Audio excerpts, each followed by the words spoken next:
大家好，我係 Ed Cafe 嘅 Sarah，今日我會帶大家了解下我哋嘅摘要筆記功能。呢個摘要筆記功能可以幫你用呢個框去總結任何文字，你可以複製貼上嘅文字嚟做摘要，或者可以總結網頁內容，最後仲可以總結你裝置入面檔案嘅內容。今次呢個例子，我哋會總結呢個衛星頁面嘅內容。嗱，返去 Ed Cafe，我哋將我哋嘅衛星檔案拖入咗呢度，之後你可以加任何你想要嘅摘要筆記入邊嘅額外指示。呢啲指示可以包括學生年級，或者你想對齊咗任何標準。以我喺呢個例子嚟講，我哋想根據個摘要加3條適合6年級學生嘅理解題。之後如果需要，你可以改輸出語言，然後我哋就可以產生個摘要筆記啦。咁 EdCafe AI 咧就會幫我哋產生個摘要筆記。之後咧，我哋可以快啲睇一睇。你會見到我哋喺最上面有個簡短嘅摘要，跟住下面就有唔同嘅標題。入面包含晒所有重要資料同主要概念，最後喺最底嗰度呢，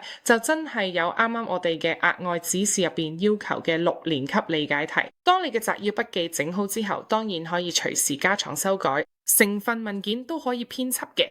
等你覺得咗問題之後，我哋就可以用呢個 icon 儲存落 EdCafe 圖書館度。AI 可以幫你個檔案改個名，之後你都可以將佢分類放入 EdCafe 圖書館唔同嘅資料夾入邊。咁樣我哋將來就可以再揾翻佢用。儲存好之後，我哋可以將佢匯出做 Microsoft Word 或者 Google Docs， 咁你就可以同你嘅學生分享。試下用呢份摘要筆記嘅 EdCafe AI 入面做 chatbot 或者小測，繼續檢查你嘅學生嘅理解程度。